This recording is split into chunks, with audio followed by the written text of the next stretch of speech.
नमस्कार, good morning. हमारे द्वारा अभी जो वीडियो बनाए जा रहे हैं उसमें जो सुबह वीडियो आ रहे हैं उनके अंदर तो हम लोग क्लास दे रहे हैं, है ना। और जो शाम को वीडियो आ रहे हैं 9 बजे के आसपास, उसमें हम लोग टेस्ट पेपर की एक संरचना कर रहे हैं, जिसमें हम पर्टिकुलर हिंदी और मनोविज्ञान, अभी 2 टेस्ट की हमने रूपरेखा रखी है। और उस टेस्ट का प्रारूप बनाने का केवल एक ही औचित्य है कि आप लोग अपनी तैयारी की जांच कर सकें कि हम तैयारी किस रूप में कर रहे हैं। हमारे जो पिछले वीडियो हैं उन वीडियो में वर्ण खत्म हो चुके हैं, संधि खत्म हो चुकी है, वर्ण के हमारे जितने भी प्रारूप थे, क्योंकि आपको मैं क्लियर कर दूं कि संधि तभी क्लियर होती है जब पहले वर्ण आते हैं। अगर आपको वर्ण नहीं आते हैं तो ये मानकर चले कि हम संधि कंप्लीट नहीं कर सकते हैं, क्योंकि वर्ण का प्रारूप ही यहाँ संधि को क्लियर करता है। जो ये वर्णों का मेल संधि कहलाता है। अब रही दूसरी बात संधि की, तो संधि अगर अच्छे से क्लियर हो जाएगी तो उपसर्ग और प्रत्यय में तकलीफ नहीं होगी। ध्यान रखना ये, क्योंकि उपसर्ग और प्रत्यय में शब्दों के टुकड़े करने होते हैं, उनका विच्छेद करना होता है, और विच्छेद करने का काम कौन सिखाता है? तो वो संधि सिखाती है। तो ऐसी स्थिति में आप लोगों के सामने या आपको पहले वर्ण को अच्छे से पढ़ना है, फिर संधि को अच्छे से पढ़ना है, उसके बाद आगे चलना है। मैं अपने जो नए वीडियोस आ रहे हैं उन वीडियो के अंतर्गत आप लोगों को डिस्क्रिप्शन में जो पहले वीडियो हो चुके हैं उनके लिंक दे रहा हूं मैं। आपको जो टॉपिक पढ़ना है वहां जाकर के आप क्लिक कर सकते हैं। अगर आप डायरेक्ट समास देख रहे हैं तो पहले आपको वर्ण पढ़ना है, तो वर्ण के लिए भी मैंने डिस्क्रिप्शन में दिया हुआ लिंक, पहले वो पढ़ लें। वर्ण कंप्लीट करके फिर संधि पढ़ लें। संधि पढ़ने के बाद में फिर समास पे आ जाए, ताकि आपको पढ़ने का भी एक इंटरेस्ट आएगा और लगेगा कि हम तैयारी कर रहे हैं। चलो, आज हमारे जो वीडियो में जो टॉपिक है उस टॉपिक का नाम है समास। क्योंकि वर्ण खत्म हो चुके हैं, संधि खत्म हो चुकी है, अब नया टॉपिक हमारे पास है समास। समास के बारे में आज हम चर्चा करेंगे कि समास क्या है, समास का प्रारूप क्या रहेगा, शब्दों का मेल अगर समास है, वर्णों का मेल संधि है, दोनों अलग अलग कैसे हैं, ठीक है ना। समास के भेद किए गए हैं, वो किस रूप में किए गए हैं, 6 भेद हैं, कौन कौन से हैं, एक सामान्य चर्चा उनकी हम आज करेंगे, ठीक है ना।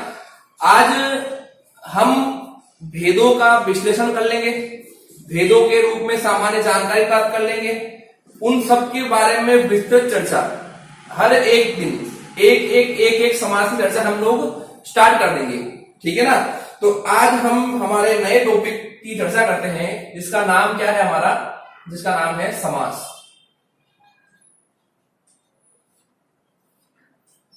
एक चीज और, अगर आप लोग वीडियो देख रहे हैं अभी तक भी सब्सक्राइब नहीं किया है तो एक बार चैनल को सब्सक्राइब जरूर कर लें और बेल आइकन भी दबा दें, ताकि नेक्स्ट टाइम जो भी वीडियो हो उनका लिंक आपको सीधा ही मिल जाए। चलो, अब टॉपिक पर आते हैं समास। थोड़ा समझने की कोशिश करना, ये शब्द लिखा हुआ समास। समास के अगर हम शब्द के टुकड़े करें तो इस शब्द के टुकड़े होते हैं सम प्लस आस। क्या होता है? सम प्लस आस। सम का मतलब होता है समान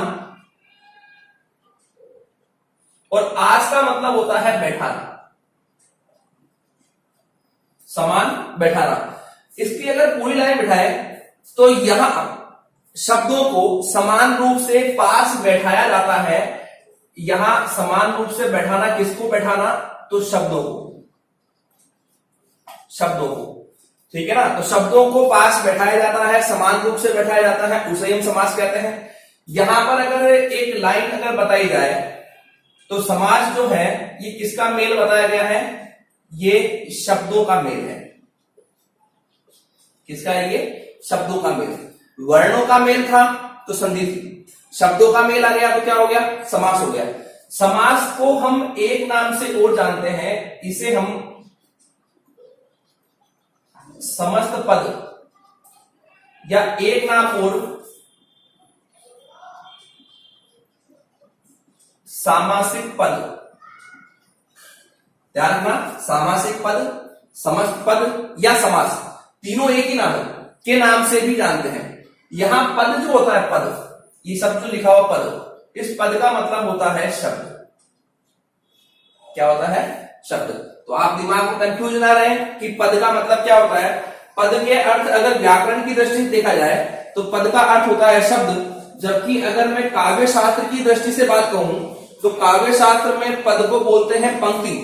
इसीलिए हम जब कभी कबीर के पद दोहे बोलते हैं या पद बोलते हैं तो हम बोलते हैं कि यहाँ प्रस्तुत पद में कवि के द्वारा, है ना, ये तो बोलते हैं। तो वहां पद का मतलब क्या होता है? पंक्ति होता है। लेकिन व्याकरण में पद का मतलब क्या होता है? शब्द होता है। ठीक है। अब इसके अलावा समास ये कहता है कि दो या दो से अधिक शब्द अपने बीच की विभक्तियों का लोप करके जो छोटा रूप बना देते हैं उसे हम क्या बोलते हैं? समास बोलते हैं। तो यहां ध्यान रखना कि बीच में जो विभक्तियां आएंगी उनका लोप हमें करना है। अब यहां एक परिवार देखते हैं, दो या दो से अधिक पद, पद किसको बोलते हैं? शब्द को। दो या दो से अधिक पद अपने बीच की विभक्तियों व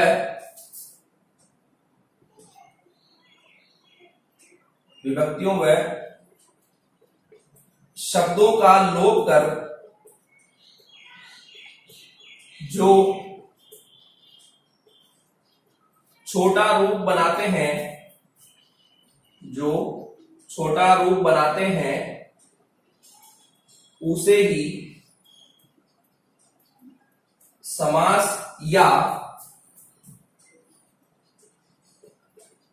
समस्त पद कहते हैं। दो या दो से अधिक पद अपने बीच की विभक्तियों व शब्दों का लोप कर जो छोटा रूप बनाते हैं उसे ही हम क्या कहते हैं? यहां समास या समस्त पद कहते हैं। अब ये कैसे करेंगे, क्या समझेंगे हम इसमें? तो जैसे यहां पर एक शब्द लिखा हुआ है, रसोई के लिए घर। क्या लिखा है? रसोई के लिए घर। या एक और लिखा है, माता और पिता। तो यहां पर ध्यान से देखना, समास विग्रह करते समय हमने यहां पर बीच में के लिए लगा दिया और यहां क्या लगा दिया? और लगा दिया। यहां हमने क्या क्या कहा था कि दो या दो से अधिक पद अपने बीच की विभक्तियों व शब्दों का लोप करेगा, है ना। तो यहां पर ये दोनों यहां से हटेंगे, इनका लोप हो जाएगा और यहां ये शब्द बन जाएगा रसोई घर। तो यहां पर ये शब्द बन गया हमारा, क्या बन गया? समस्त पद या समास बन गया। जबकि ये क्या है? हमारा समास विग्रह है। क्या है ये? समास विग्रह है। नेक्स्ट, माता और पिता। माता और पिता में और हट जाएगा तो दोनों के बीच में यहां योजक चिन्ह का प्रयोग हो जाएगा। तो यहां पर ये बन जाएगा समास और ये बन जाएगा हमारा समास विग्रह। तो समास का मतलब याद रखना, दो या दो से अधिक शब्द अपने बीच में आने वाले विभक्तियों या शब्दों का लोप कर जो छोटा रूप बनाते हैं उसे ही हम समास कहते हैं। समास का जो हमारा ये समास शब्द है,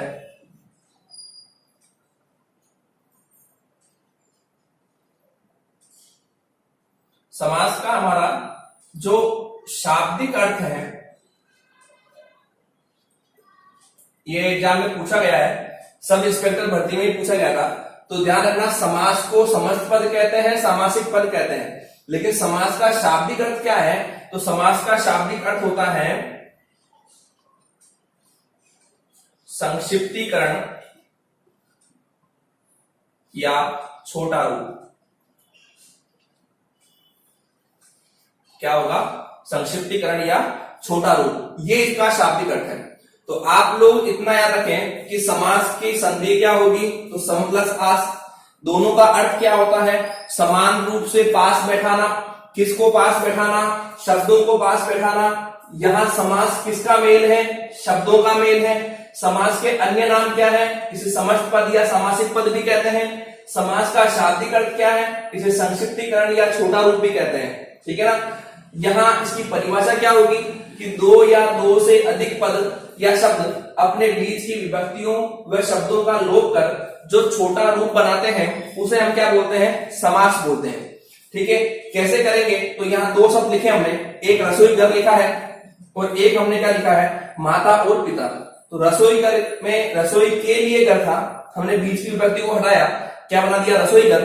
तो ये हमारा बन गया समास या समस्त पद, समस्त पद या समास। ठीक है ना। और यहां भी ये सेम कंडीशन में समस्त पद या समास बन गया। ये क्या कहलाएंगे? ये हमारे कहलाएंगे समास विग्रह। क्या कहलाएंगे? समास विग्रह। क्योंकि इन शब्दों का जब वापस विश्लेषण किया गया तो विश्लेषण करते समय वापस इन विभक्तियों को या इस शब्दों को जो अव्यय रूप में है इनको वापस स्थापित किया गया। ठीक है ना। इसकी शॉर्ट लो एक बार।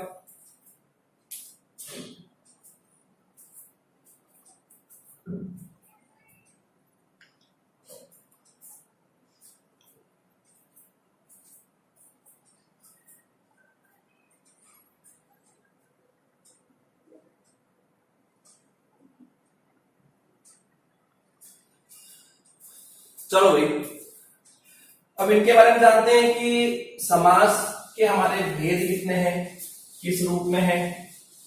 वैसे तो हमारे समास के भेद कितने हैं? तो समास के हमारे भेद 6 होते हैं, लेकिन कई बार स्थिति ये होती है कि वहां पर ये पूछ लें कि अर्थ के आधार पर समास के भेद कितने होते हैं। थोड़ा सा आपको याद रखना है, बाकी कभी भी एग्जाम में आए कि समास के भेद कितने होते हैं तो आप लोगों को उसके 6 भेद ही बताने हैं। इसके अलावा अनावश्यक भेदों की चर्चा उसमें नहीं करनी है। तो ध्यान से सुनना। हमारे जो समास है, समास के वैसे तो हमारे भेद किए गए 6 कौन कौन से हैं? तो पहला है अव्ययीभाव, दूसरा तत्पुरुष, तीसरा द्वंद्व, चौथा द्विगु, पांचवा कर्मधारय और छठा बहुव्रीहि। और आप लोगों को पता हो तो इन सभी शब्दों, इन्हीं समासों के अंदर यहां पर हम पूरा समास विग्रह पढ़ते हैं कि अव्ययभाव कहां आएगा, तत्पुरुष कहां आएगा। और एग्जाम में भी ऐसे ही पूछते हैं कि निम्न में से तत्पुरुष समास का उदाहरण कौन सा है, सही यहां विग्रह क्या होगा, शब्द का विग्रह किस रूप में होगा, है ना। तो यहां पर रीट भर्ती के लिए और जिन भर्तियों में व्याकरण के प्रश्न कम आते हैं उन भर्ती परीक्षाओं के लिए मैं कह दूं कि अर्थ रूप में कम पूछते हैं, लेकिन आप लोगों को विश्लेषण याद रखना है। तो वैसे समास के भेद 6 होते हैं, लेकिन इसका एक रूप में बता दूं आपको, अर्थ के आधार पर, और एक यहां भेद बनेगा विश्लेषण के आधार पर, विश्लेषण के आधार पर, विश्लेषण के आधार पर।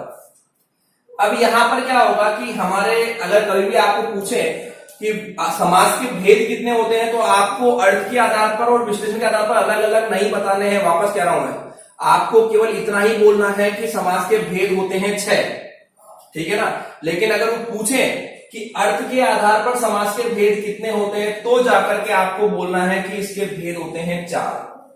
कितने होते हैं? 4, ठीक है ना। कौन कौन से आते हैं इस 4 में? पहला अव्ययीभाव समास, दूसरा तत्पुरुष समास, तीसरा द्वंद्व समास और चौथा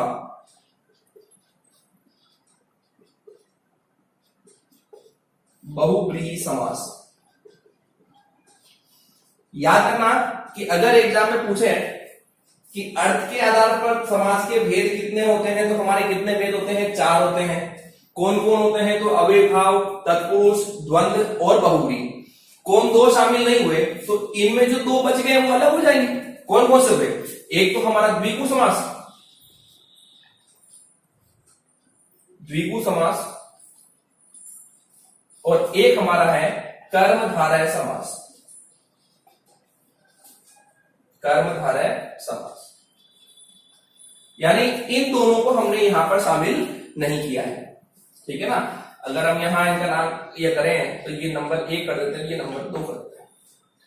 अब इन्होंने कहा द्विगु समास ने और कर्मधारय समास ने कि विश्लेषण के आधार पर जो 6 भेद किए गए हैं उन 6 भेदों में हमारा स्थान है, लेकिन जब अर्थ की दृष्टि से रूप बनाए गए तो उसमें हमारा स्थान क्यों नहीं है, तो हमें भी इन्हीं 4 भेदों में स्थान दो बैठने के लिए। तो ऐसी कंडीशन में इन्होंने कहा कि भाई हम स्थान नहीं दे पाएंगे, क्योंकि कारण क्या है कि हम यहां पर इनको इनके सारे रूपरेखा अलग है इनकी, तो यहां पर हर एक से इनका परिचय पूछा गया, इन्होंने अपना परिचय दिया, उस परिचय को ग्रहण करके ये अपना स्थान ग्रहण करेंगे, ठीक है ना। तो यहां पर ये पहला आ रहा है नंबर 1, क्या नाम आ रहा है, अव्ययीभाव समास। तो इसने कहा कि मेरा पहला पद प्रधान होगा, क्या होगा, पहला पद प्रधान होगा, पहला पद प्रधान। किसने कहा, ये अव्ययीभाव समास ने कहा, ठीक है ना। नेक्स्ट तत्पुरुष समास कौन से नंबर पे आ रहा है, दूसरे नंबर पे। तो इसने कहा कि मेरा दूसरा पद प्रधान होगा, दूसरा पद प्रधान। ध्यान से सुनना, पहले एक बार इनके बारे में सामान्य जानकारी पता होनी चाहिए कि पद क्या होता है। मैंने पहले भी कहा था पद का मतलब शब्द होता है, और हमारे जो समास हैं उन समास में कम से कम 2 पद हर एक समास के अंदर हमें दिखेंगे, ठीक है ना। तो इसमें जो शब्द आएगा उसमें पहला पद प्रधान होगा, इसमें दूसरा होगा। ये क्या नाम लिखा हुआ है, द्वंद्व। द्वंद्व का मतलब होता है युद्ध। अगर द्वंद्व का शाब्दिक अर्थ निकालें तो द्वंद्व का शाब्दिक अर्थ क्या होता है, इसका शाब्दिक अर्थ होता है युद्ध। और युद्ध कितने लोगों के बीच में होता है, तो युद्ध मूलतः 2 लोगों में होता है, ठीक है ना। उन 2 लोगों की सेनाएं कितनी बड़ी हो वो अलग बात है, लेकिन मूल रूप में कितने लोगों में होता है, 2 लोगों में होता है। अब यहां पर यानी देखा जाए अगर दोनों बलशाली होंगे तो युद्ध होगा, दोनों में एक भी कमजोर होगा तो युद्ध नहीं होगा। तो यहां पर ये कहते हैं कि हमारे दोनों पद प्रधान, दोनों पद प्रधान। अव्ययीभाव समास में कौन सा होगा, पहला पद। तत्पुरुष में कौन सा होगा, दूसरा पद। द्वंद्व में कौन सा होगा, दोनों पद। और लास्ट कौन सा बचा, बहुब्रीहि। बहुब्रीहि समास कहता है कि मैं 6 समास के अंदर सबसे एंड में आता हूं और मेरी जो श्रृंखला है वो राजा के समान है, इसलिए मैं मेरे दोनों पदों को ग्रहण नहीं करूंगा, मेरे दोनों पद यहां योग्य नहीं होंगे, मैं जो अर्थ ग्रहण करूंगा वो अन्य अर्थ ग्रहण करूंगा। तो यहां पर इसने ये कहा कि मेरे दोनों पद अप्रधान,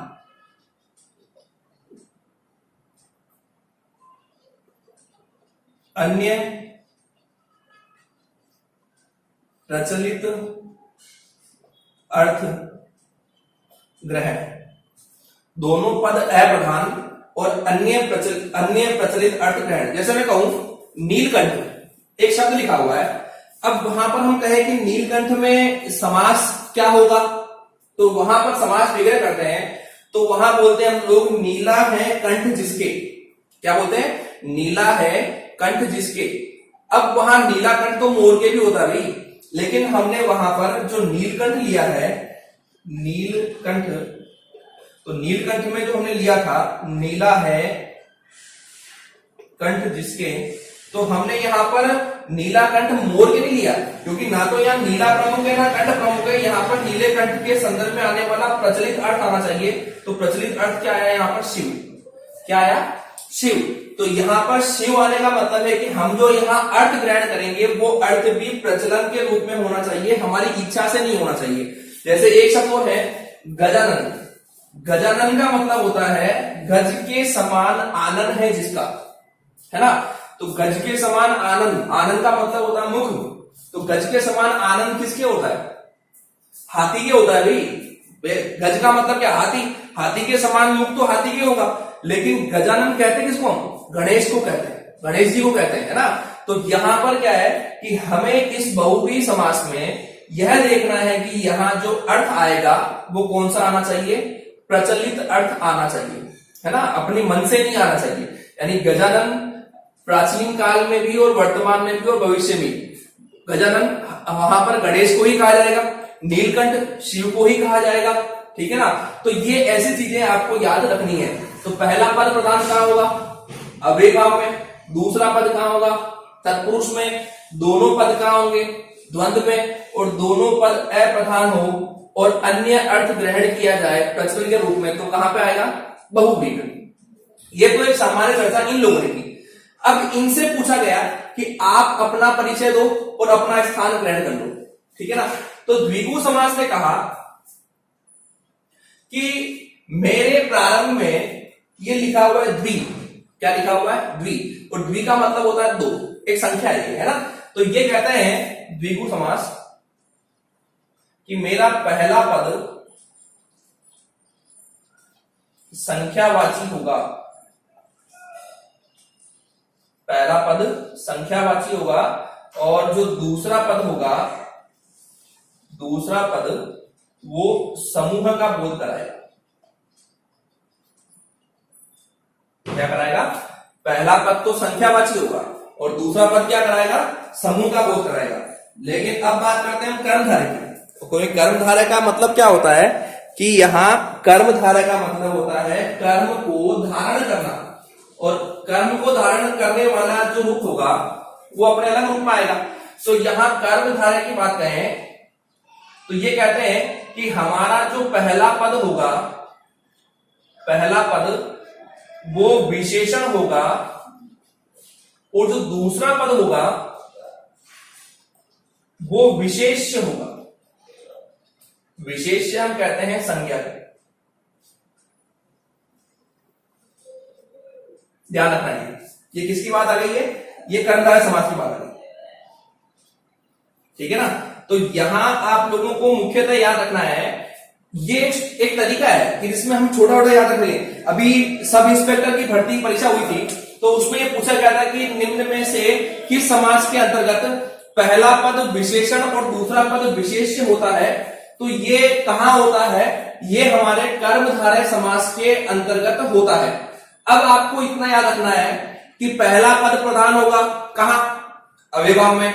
दूसरा पद प्रधान होगा तत्पुरुष में। दोनों पद प्रधान होंगे द्वंद्व में। दोनों पद प्रधान नहीं होंगे, अन्य प्रचलित अर्थ ग्रहण किया जाएगा बहुव्रीहि में। यहां पर द्विगु समास का मतलब क्या होता है, यहां पर पहला पद क्या होगा, संख्यावाची होगा, जबकि दूसरा पद क्या होगा, समूह का बोध कराएगा। जबकि कर्मधारय की बात करें तो दूसरा पद पहला पद यहाँ विशेषण होगा और दूसरा पद यहाँ विशेष्य होगा। उपमान उपमेय का संबंध भी यही आता है, मैं चर्चा बाद में करूंगा उसकी, ठीक है ना। और विशेष्य का कोई अर्थ पूछे क्या होता है, तो क्या होता है, संज्ञा होता है। जिसकी विशेषता बताते हैं वो विशेष्य, जिससे विशेषता बताते हैं वो विशेषण, ठीक है ना। अब इन्होंने भी अपना परिचय दे दिया। अब दिक्कत यह है कि इनको स्थान ग्रहण करना है, इन चार में से कहीं ना कहीं बैठना है। तो द्विगु समास ने अपना एक उदाहरण दिया, चौराहा, और कर्मधारय ने अपना एक उदाहरण दिया, लाल घोड़ा, ठीक है ना। यहां पर द्विगु ने जो उदाहरण दिया चौराहा, इसमें पहला पद क्या आ रहा है, चौ, और दूसरा पद क्या आ रहा है, रहा। उसी रूप में कर्मधारय का जो उदाहरण है उसमें पहला पद क्या आ रहा है, लाल, और दूसरा पद क्या आ रहा है, घोड़ा। अब जब हम देखते हैं कि यहां पर अगर मैं द्विगु समास से पहले पद को हटा दूं, चौराहा का मतलब क्या होता है, चार राहों का समूह है, ठीक है। और लाल घोड़ा का विग्रह क्या होता है, लाल है जो घोड़ा, ये तो हो गया विग्रह। लेकिन अगर मैं इन केस यहां से पहला पद हटा दूं तो राह तो रहेगा, रास्ता तो रहेगा भाई, चार राहों का समूह, चार यानी चार हट गए तो भी रास्ता तो रहेगा। यहां भी, यहां हमारे लाल घोड़ा में अगर मैं लाल को हटा भी दूं तो भी घोड़ा तो रहेगा। लेकिन अगर मैं यहां ऐसी स्थिति में दूसरा पद जो है राहा या दूसरा पद है घोड़ा, अगर मैं इसको हटा दूं तो पहला पद तो ऑटोमेटिक हट जाएगा, क्योंकि अगर रास्ता ही नहीं होगा तो संख्या किसकी होगी, ठीक है ना। तो हमारा पहला पद क्या हो गया, यहां पर चौ, और दूसरा पद क्या हो गया हमारा रहा। सेम कंडीशन यहां पर पहला पद क्या हो गया लाल और दूसरा पद क्या हो गया घोड़ा, ठीक है ना। तो यहां पर हम कहते हैं कि अगर मैं पहले को हटाऊं तो भी घोड़ा रहेगा, लेकिन अगर मैं घोड़े को छुपा दूं तो लाल का तो कोई अर्थ ही नहीं भाई। लाल यानी विशेषण, विशेषता किसकी बताएगा, वो संज्ञा तो होना चाहिए। तो यहां पर कर्मधारय हो चाहे द्विगु हो, इन दोनों में भी दूसरा पद अपनी प्राथमिकता रख रहा है, और दूसरा पद प्रधान कहां आ रहा है, तत्पुरुष में। तो इन्होंने कहा कि तत्पुरुष समास में दूसरा पद प्रधान होने के कारण से द्विगु और कर्मधारय, ये दोनों ध्यान रखना, ये दोनों द्विगु और कर्मधारय तत्पुरुष समास में शामिल हो जाएंगे। ध्यान से सुनना, पहले अर्थ के आधार पर तत्पुरुष समास के भेद कितने होते हैं, चार कौन कौन से होते हैं, तो पहला अव्ययीभाव, दूसरा तत्पुरुष, तीसरा द्वंद्व और चौथा बहुव्रीहि, ये चार ही होते हैं। कौन दो शामिल नहीं होते हैं, तो द्विगु और कर्मधारय शामिल नहीं होते हैं।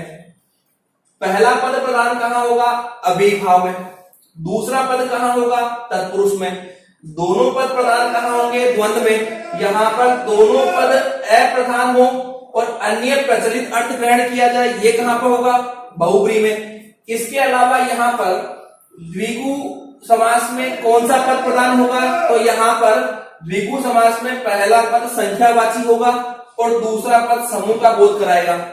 जबकि कर्मधारय समास में क्या होगा, तो पहला पद विशेषण होगा और दूसरा पद विशेष्य होगा। और यहां अगर पूछ लें कि द्विगु और कर्मधारय समास को किस समास में शामिल किया जाएगा, तो यहां तत्पुरुष समास में इसे शामिल किया जाएगा, ठीक है। ये समझाने का प्रयास किया गया है, ये उदाहरण देकर के, ये उदाहरण देकर के। यहां इनने जो गोला बनाया है ये प्रधान है, इसीलिए इनको यहां स्थापित किया गया है। स्क्रीनशॉट लो इसका।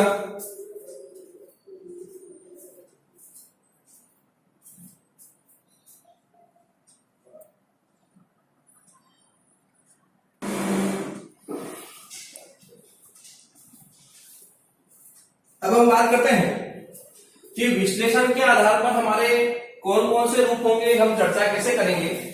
मैं आपको वापस कह रहा हूं कि आप लोगों को अगर परीक्षा में पूछा जाए कि हमारे समास के भेद कितने होते हैं, तो आप लोगों को इसके भेद 6 ही बताने हैं, ध्यान रखना ये।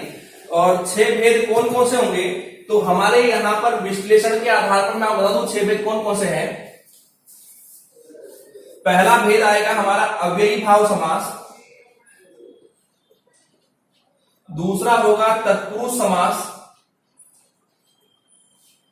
तीसरा होगा द्वंद्व समास, चौथा होगा द्विगु समास, पांचवा होगा कर्मधारय समास, और छठा होगा बहुव्रीहि समास। बहुव्रीहि समास। अब कल जो हम वीडियो बनाएंगे, आज तो हमने अर्थ के रूप को स्पष्ट किया, अब कल जो हम वीडियो बनाएंगे उसके अंदर पहले तो एक चार्ट रूप में इन 6 ही भेदों को हम स्पष्ट कर लेंगे कि भाई अव्ययीभाव में क्या प्रमुख होता है, तत्पुरुष में क्या है, द्वंद्व में क्या है, द्विगु में क्या है, कर्मधारय में क्या है, बहुव्रीहि में क्या है।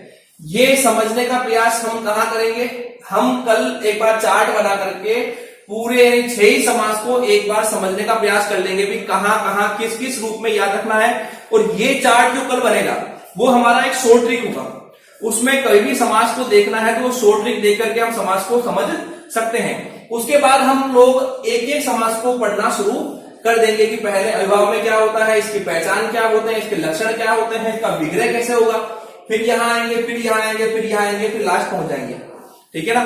बस आप लोगों से ये कहूंगा कि हम लोग जो डेली यहां पढ़ रहे हैं, जो देख रहे हैं, उन्हें अच्छे से पढ़ते रहें, उन्हें समझते रहें। इसके अलावा समास ऐसा एक टॉपिक है जिसमें कर्मधारय और बहुव्रीहि, इन दो समास में अधिकांश स्टूडेंट के मन में प्रश्न आते हैं कि कहां कर्मधारय को लें, कहां बहुव्रीहि में लें। तो इसका भी हम लोग समाधान करने का पूर्ण प्रयास करेंगे। आप लोग इन वीडियो को देख करके इनके बारे में कमेंट जरूर करते रहें, इन्हें लाइक जरूर करें। इनके बारे में और कोई पूछना है, जानकारी लेनी है तो आप मुझे मैसेज कर सकते हैं, कमेंट कर सकते हैं। कारण क्या है कि ये छोटा छोटा प्रयास पढ़ने का अगर हम दोनों एक साथ मिलकर बनाएं, जैसे मैं आपको पढ़ा रहा हूं, आप पढ़ रहे हैं, अगर दोनों साथ में करते रहेंगे तो ये सब कुछ याद हो जाएगा। जैसे वर्ण हो गया, संधि हो गया, समास भी हो जाएगा। अगर हम लोग इस रूप में क्रम नहीं बनाते हैं तो हम जहां थे वहीं के वहीं रहेंगे, हम आगे चेंज नहीं कर पाएंगे।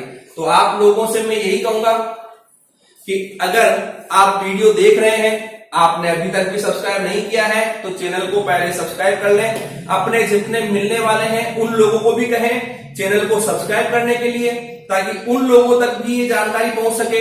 हमारा उद्देश्य केवल कुछ लोगों तक ये जानकारी पहुंचाना नहीं है, मेरा उद्देश्य ये है कि जितने तैयारी करने वाले विद्यार्थी हैं वहां तक ये जानकारी पहुंचनी चाहिए, ये सारे टॉपिक की चर्चा उन तक भी पहुंचनी चाहिए, वो लोग भी इन वीडियो का फायदा ले सके।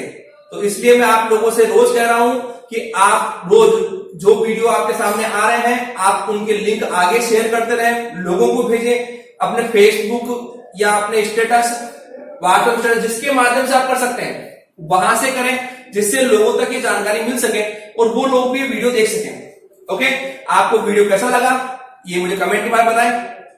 बहुत बहुत धन्यवाद आपका। तैयारी करते रहें, घर पे रहें और स्वस्थ रहें।